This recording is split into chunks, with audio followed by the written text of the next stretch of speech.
हमारा यंगस्टर दो कैटेगरी में बटा हुआ है। बोर तो नहीं हो रहे? यंगस्टर दो कैटेगरी में बटा हुआ है। पहली कैटेगरी, दूसरी कैटेगरी। यह कैटेगरी है बिजनेसमैन और यह है जॉब वाले। इन दोनों का एक ग्रुप है। ये नौकरी करने वाला आदमी कभी इसकी बात नहीं करेगा और बिजनेस करने वाला आदमी कभी इसकी बात नहीं करेगा।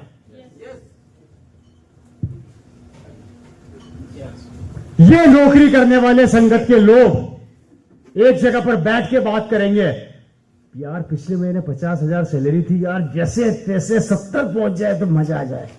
और ये बिजनेसमैन का जो माहौल होता है, ये क्या कैलकुलेशन करते हैं, पिछले महीने 5 लाख का बिजनेस किया था, इस महीने 50 लाख की सोच रहा हूं। दोनों की सोच में फर्क देखो, वो 5 को 50 बना रहा है और ये 5 का 70 बना रहा है। कारण एक ही है, मेंटेलिटी, थॉट, विचार और माहौल ने बर्बाद करके रख दिया हमारे यंगस्टर को।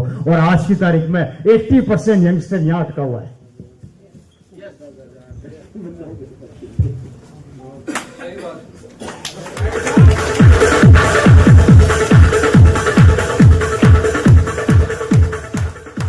भाग रहे हैं नौकरी के पीछे।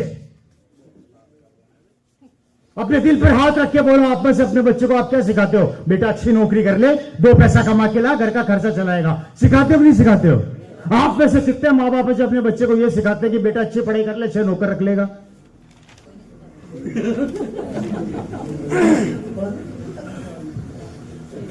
क्यों?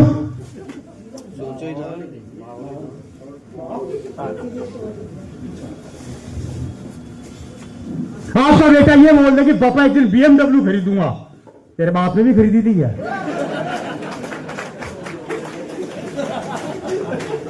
कर दी ऐसी की तैसी। अरे आपने जो नहीं किया मैं तो कर सकता हूं ना यार, मुझे रोक क्यों रहे हो? और हमारा माहौल हमें इस चीज से रोकता है। और आपको जो लोग रोक रहे हैं, जो माहौल आपको रोक रहा है, आपको माहौल पसंद है, बुरा मत मानना। आपको मजा आता है, आपको खुशी मिलती कि आहा मेरे जैसे मिल गए बस। और आप ढूंढते हो उस माहौल को, बुरा मत मानना मेरे भाई। शाम को 7 बजे बाद काम से फ्री हो गए और आप गिनती के वो 4 लोगों के पास जाके बैठोगे, लिखा लो मेरे से स्टाम्प पर, डेली यही करते हो। आपके फिक्स है वो 4 दोस्त।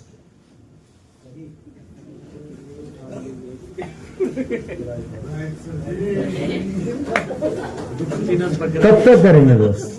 देखिए मैं आपको वो चीजें बता रहा हूं जो आपके बच्चों के भविष्य के लिए। मेरे को एक चीज बताओ यार, ये गीला कैसे हो गया यहाँ पे? अच्छा ये जॉब है, मेरे को एक चीज बताओ। राइट सर, हमारा 80% यंगस्टर यहां पर है, आपका बच्चा यहां पर है, आपकी बेटी यहां पर है। मुझे एक चीज बताओ, 2025 चल रहा है और इस 25 के अंदर आज संघर्ष हो चुका है कि नौकरियां है नहीं, व्यापार है नहीं, दोनों में कंपटीशन पैदा हो गया है। ये तो जैसे तैसे बेचारे खत्म होने की कगार पे हैं। करोड़ों रुपए का इन्वेस्टमेंट करना पड़ता है धंधा जमाने के लिए। और याद रखना, हमेशा छोटी पूंजी व्यापार को खा जाती है। अगर आपने 1 करोड़ खर्च किया तो आपको 1 करोड़ और चाहिए अकाउंट में, तो व्यापार की सोचना, नहीं तो व्यापार खा जाएगी छोटी पूंजी। और यह आदमी लेता है लोन, किसको जमाने के लिए? बिजनेस को। अब समझना, बहुत बड़ी कैलकुलेशन समझा रहा हूं बिजनेसमैन की। मैं दोनों की आज बताऊंगा तुम्हारे को हकीकत।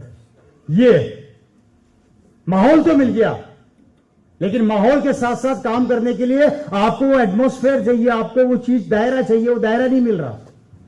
अब आप क्या करोगे? ये बिजनेसमैन लोन उठाएगा, लोन उठा के बिजनेस सेट करेगा। ये रवि शर्मा पहले ही मगरमच्छ मार्केट में बैठा हुआ है।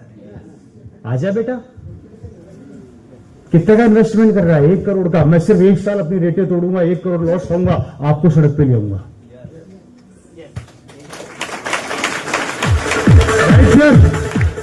खेल खत्म।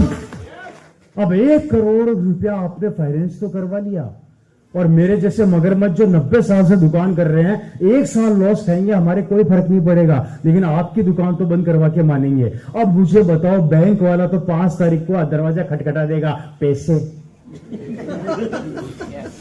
अगले महीने फिर आएगा, पैसे। अब बाल कहां से लाऊं? अब आप क्या करोगे? बाप दादा जिंदाबाद। अपने गांव की जमीन है ना भी आखिरी निशानी, निकालो उसमें से 4 बीघा, कर्जा चुकाओ। जमीन बिक गई, धंधा चौपट, कंपटीशन के मार्केट में अपन स्टेबल नहीं हो पा रहे, आने वाली जनरेशन के लिए क्या छोड़ा?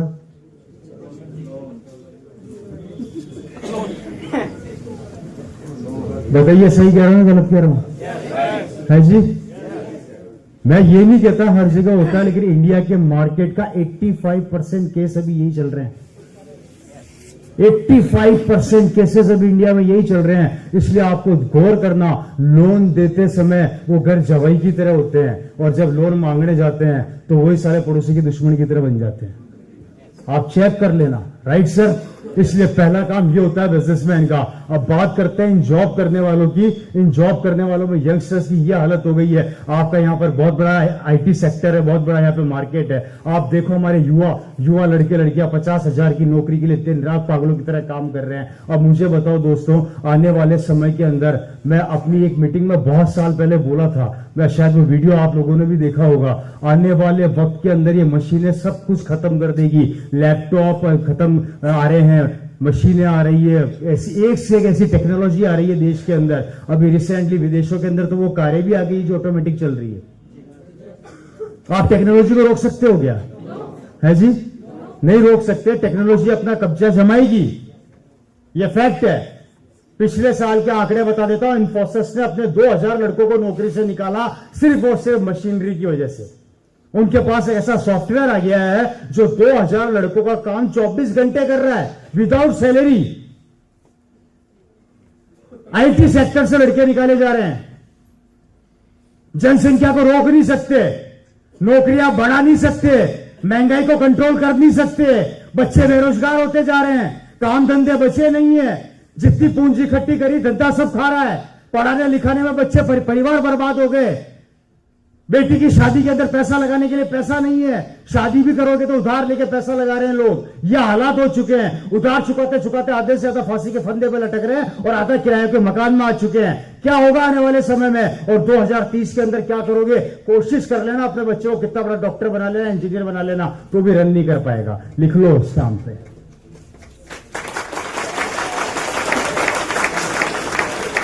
दो 2030 के आंकड़े बता देता हूं। हम तो साला डॉक्टर भी नहीं छोड़ना चाहते, वो लोग हैं।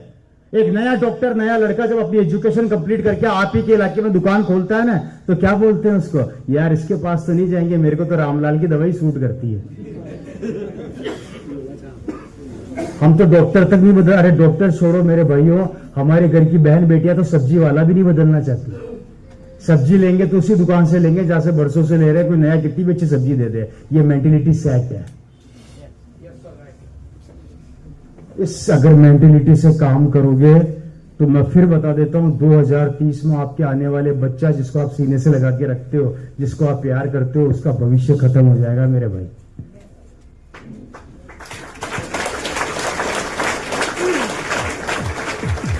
बात समझ में आ रही है? हाथ खड़ा करो ईमानदारी से, कितने लोग हैं जिनको मेरी बात समझ में नहीं आ रही? This is the future.